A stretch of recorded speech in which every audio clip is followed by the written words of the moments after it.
Welcome to This Week in Economics with Robert Wenzel.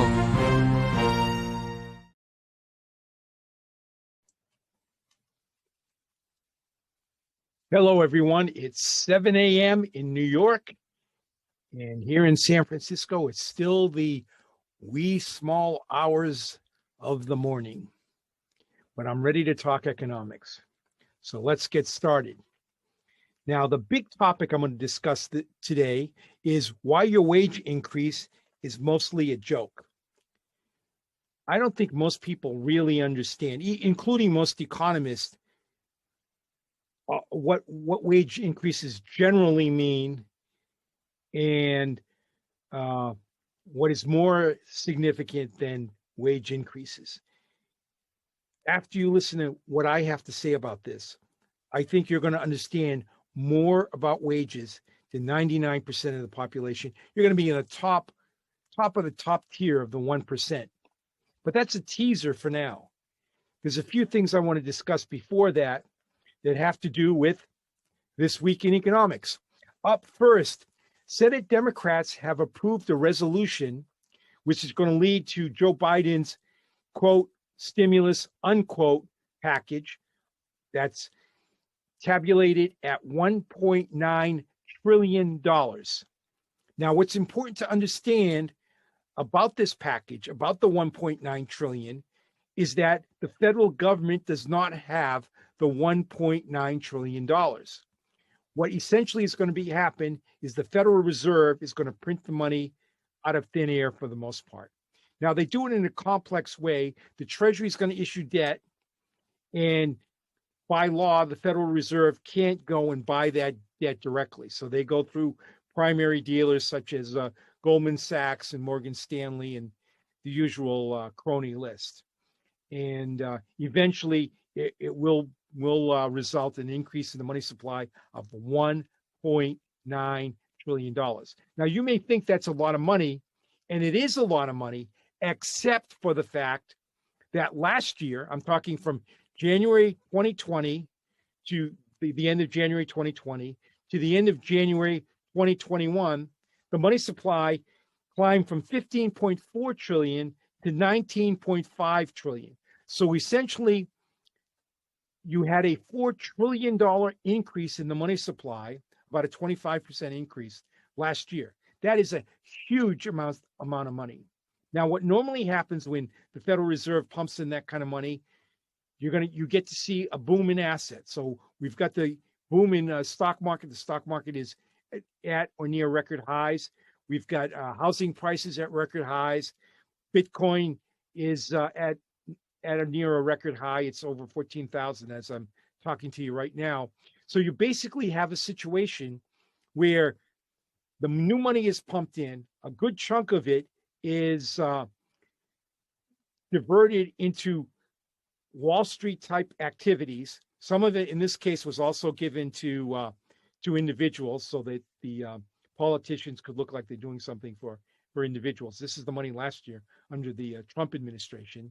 And basically, what you have is a situation where it usually goes to the stock market first. Even as a matter of fact, the recent short squeeze with regard to GameStop that went through Robinhood accounts, which were individual accounts, I argue that most of that money was money in the form of the stimulus checks sent out last year by the Trump administration that was available to buy this. Now, eventually what happens is the money works its way through the economy and usually results in price inflation at the consumer level a little bit down the road.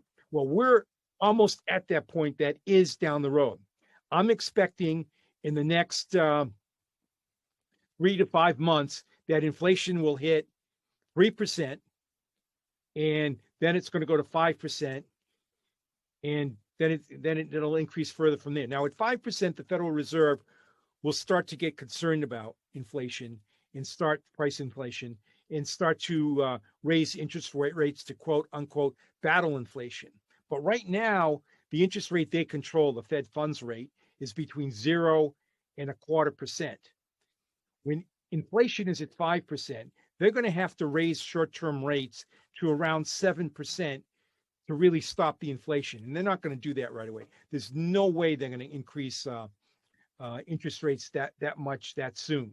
So what's going to happen is inflation will march on, and it's possible that within 10 to 18, more in the 18-month range, you're going to see price inflation around 10%, maybe even higher. I could be conservative on these numbers, but I foresee a tremendous amount of inflation, and it's very, very outside the norm. Most economists really don't think it's going to go much above 2%. The Federal Reserve has a bizarre target of 2% inflation, but I again, 3% looks in the bag to me.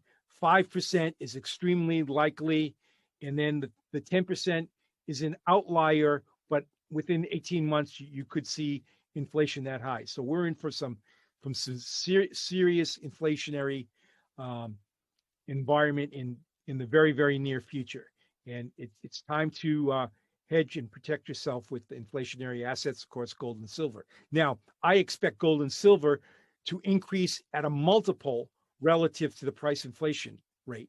So if inflation is at 3%, gold and silver could easily increase 10 times that to about 30%. If it goes to 5%, you could have 50% increase, because what's going to happen is as consumers become more aware of the inflation, they're going to rush to inflation hedges. And that's why the inflation hedges are going to increase in value much more aggressively than the underlying inflation. So be aware of what's coming. Hug your gold coins. Okay, another thing that happened this week is Senator Joni East, a Republican from Iowa, introduced an amendment to the resolution calling for a halt to any attempts to increase the federal minimum wage until after the small businesses get back on their feet from the COVID-19 collapse in business. And I consider her a hero for doing that. Now, I don't think you should ever raise the minimum wage, not even after the COVID crisis is over. So this is a stopgap measure, but it makes sense. What's going on with regard to minimum wages all the time is that they hurt the economy across the board in ways that people don't understand. You have some studies, bizarre studies out there that claim if you raise the minimum wage, that it won't cause job losses. You have others out there who argue that, yeah, there will be some job losses, but the benefit to those who get wages that are higher because of the increase in the minimum wage will outweigh those who lose their jobs. All this is nonsense. Minimum wages cause problems for everybody, including the people that get a boost in their wage because of the minimum wage. And I discussed this in the 2 videos, which you can find if you go. I've got a website called Wenzel Bookmarks. So you go to Wenzel Bookmarks and you scroll down the list of different links I have, and go to the one that's minimum wage, and that will take you to the 2 videos where I discuss why minimum wage hikes, why the minimum wage law at all is really just a horrific idea. It hurts individuals, it hurts the economy, not a good deal at all.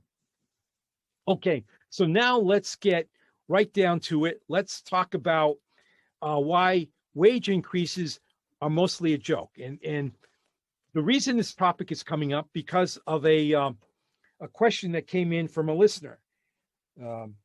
Sui Juris in Leonard, Michigan writes, I want to understand how technological advances increase wages. For instance, Henry Ford's assembly line process is always touted as having driven up wages. I get it that because Ford himself produced cars so much more efficiently than otherwise, he was making more and had more profits to distribute, which he voluntarily did to his workers in the form of higher wages. But how is it inevitable that such technological innovations drive up wages overall for everybody, at least in that industry? Is it merely because producers need to compete with other producers for labor, and now they have the means of paying higher wages in order to attract the best laborers? This is an excellent question, an important question, because we often see, regardless of the Democratic administration or Republican administration, raving about how wages overall went up in price. And this is extremely misleading because most of what's happening is the Federal Reserve is pumping money, just boosting money for everybody, and that's creating price inflation. And the wages are just sort of being caught up in that entire thing. There is a adjustment that the government makes to the wages for inflation. So they issue a number they call the real wage rate, which is the measure supposedly of the wage gain that is the result of real underlying factors versus those just caused by inflation. But we know that government inflation data tends to underplay inflation. There's a variety of reasons for this. First of all, the government likes to print money, so the lower they can sort of keep the inflation number, the more they have the ability to print and justify printing and claiming it's not causing inflation. They have different payouts that are COLA adjusted based on inflation. So they want to keep the payments down. So again, there's a lot of incentive for government to want to show a low inflation number. So some of that goes on. I don't think it's like a significant manipulations or anything at this point. It could happen at any time, but there's not significant manipulation at this time. But when something can be weighed two ways on a sort of marginal issue, it will tend to be weighed in terms that will downplay the price inflation. In addition, it's extremely difficult to measure products and items over time because they're changing. 15 years ago, I bought a big TV, big screen TV that was a huge box. And now I have a flat screen. The big TV cost me, I think it was around $10,000 or something. Now I have a huge flat screen TV where the quality is much better and it's extremely thin. And it cost me, I don't know, probably under $1,000. So how do you measure that? Is that really a deflation? You know, is this technology improved? And this goes across everything from razors that you use to shave your face to cell phones. As technology is improving, and there's just no way. No, you're trying to compare apples and oranges in different amounts, different quality apples and oranges, and you all the consumer price inflation indexes can do at best is give you sort of a rough idea of where prices are going. But to think that there's an exactness to this number that can then go and adjust for wages so you can come up with a real wage is utterly nonsense. For the most part, wages overall don't change. They don't change. The key is really not whether wages are going up. The key is how much buying power does a given wage produce. The question shouldn't be show me the money. The question should be show me how much buying power my money has, because the buying power can go up when you have periods of extreme productivity, new technologies, new innovations, all those kind of things. Even if there are no increases in wages, that can be a powerful increase to the standard of living overall, and be very important if your wages just stays the same, because the purchasing power can be much stronger. So when you have those serious growth spurts, that's important, more so than a government claiming, well, wages went up 50 cents across the board. Across the board stuff is usually just inflation that they're not detecting properly. Now, you can have situations, as the questioner points out here, where you get an extreme area of productivity growth where that manufacturer, that business operator will start bidding away from other businesses' labor, and the labor will come over for a higher wage. So that can happen. And then what happens is that those laborers go into the market and buy from the others to continue to support the overall thing, the overall wage market. But it's really generally in a sector that happens versus the entire economy. For the entire economy, what's most important is not these government proclamations that wages increase by 50 cents per hour. What does that mean? I have no idea, because you're taking a price inflation index, which is questionable under the best circumstances. Never mind that the government has incentive to downplay the inflation rate. Then you're taking that, applying it to a wage situation, and then sort of coming up with some kind of real wage. I for the most part, I consider the advance in real wage that's reported just a misunderstanding of the amount of inflation that's in the economy. And you do get situations where there's super gains in productivity, so a business can bid laborers from one area to the other area, but that's not overall labor. For the most part, you're not going to see that in an overall economy. But, and this is the key, if you've got a growing economy, the purchasing power can really grow. And that's what you're looking for. Instead of paying $10,000 for a television box with low quality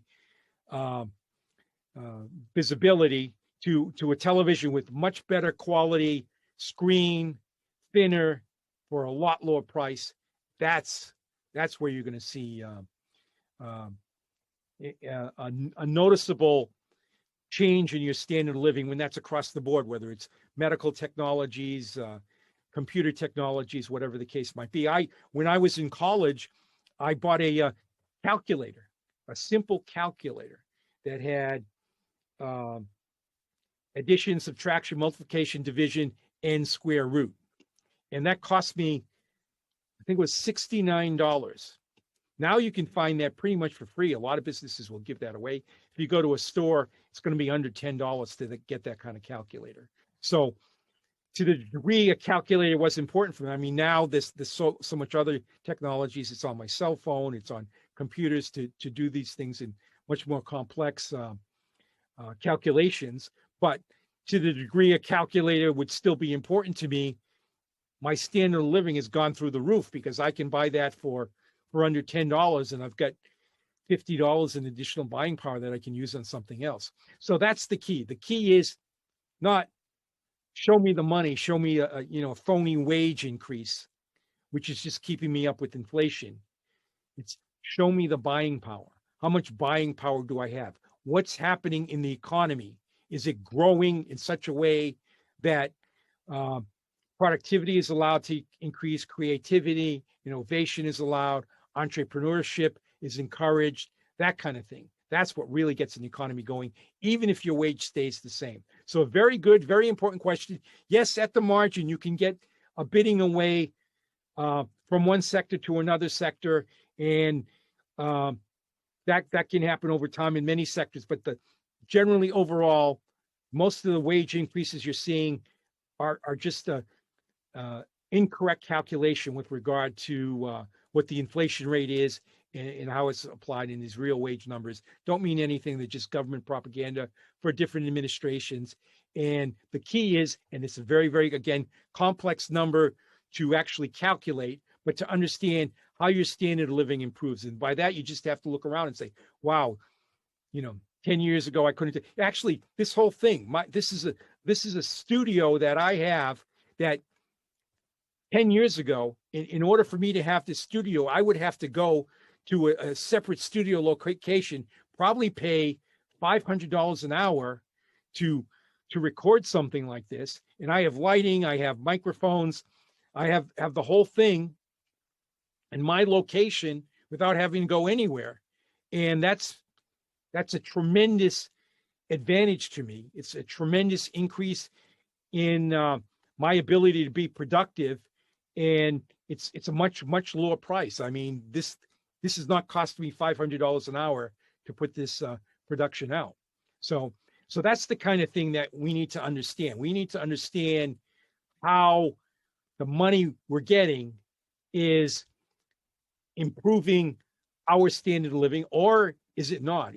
Are we in a situation where government becomes so uh, oppressive that regulations make it difficult for businesses to operate, and we're seeing a shrinkage in production and creativity? I mean, those kind of things you see in the socialist countries, in Mao's China, in the old Soviet Union. That's what was going on. You had a restriction, an oppressive government, which prevented the kind of growth in um, productivity that we see. It was a shrinkage instead of even a stability in the growth. So they might have, who knows what kind of wage numbers they were pointing out and promoting and all that kind of stuff. But that's nonsense. Don't pay attention to that.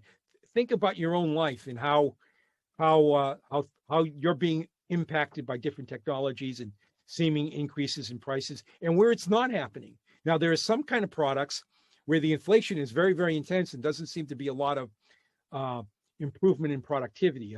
I buy a lot of books. I don't really like to buy them on Kindle, so I'm buying paper books, and there doesn't seem to be a lot of productivity in terms of producing the paper or whatever the case might be, because the book prices are going up.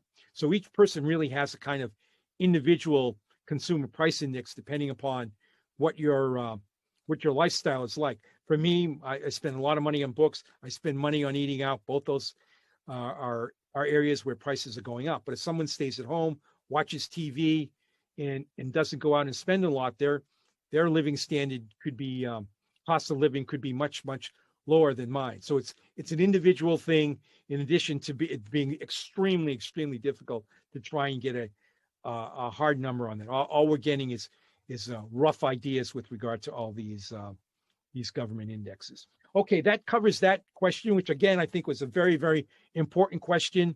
And keep in mind when they come out with those numbers, 50% increase in wages or whatever over such a nonsense propaganda. Don't believe it. They're miscalculating inflation. Okay, next question. The Hippo in New York writes, I'd be interested to hear your opinion on criticism of capitalism that it doesn't really try to solve problems to the consumer's best interest. For example, it's far more profitable for a company to treat cancer than it would be to cure it.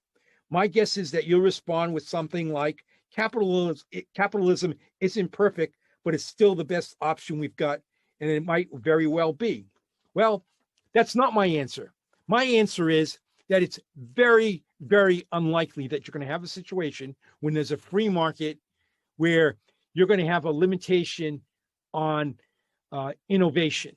I know there's lots of propaganda that claims this happens, that there's somehow pharmaceutical companies that have a drug that they'll treat it versus allowing a product that wipes out a disease like cancer or whatever it might be. But this looks at things from a specific given corporation. Yes, a specific given corporation may want to drag on a treatment versus finding a cure. But, and this is key, if we're talking about a free market, there are other competitors who do not care a hoot about how much money a pharmaceutical company is making by treating cancer. If this new company can find a way to wipe out cancer, they're going to do that because there's a lot of money in that, and they don't really care about what kind of money some other companies are making. So there's a confusion about looking at it from a specific individual company and an entire free market where there's potential for all kinds of people to come up with solutions and advances and things of that nature. Now, I'll give you a couple examples. For example, we have railroad companies. They were extremely powerful, yet we have airlines that basically knocked out passenger trains to a huge, huge degree.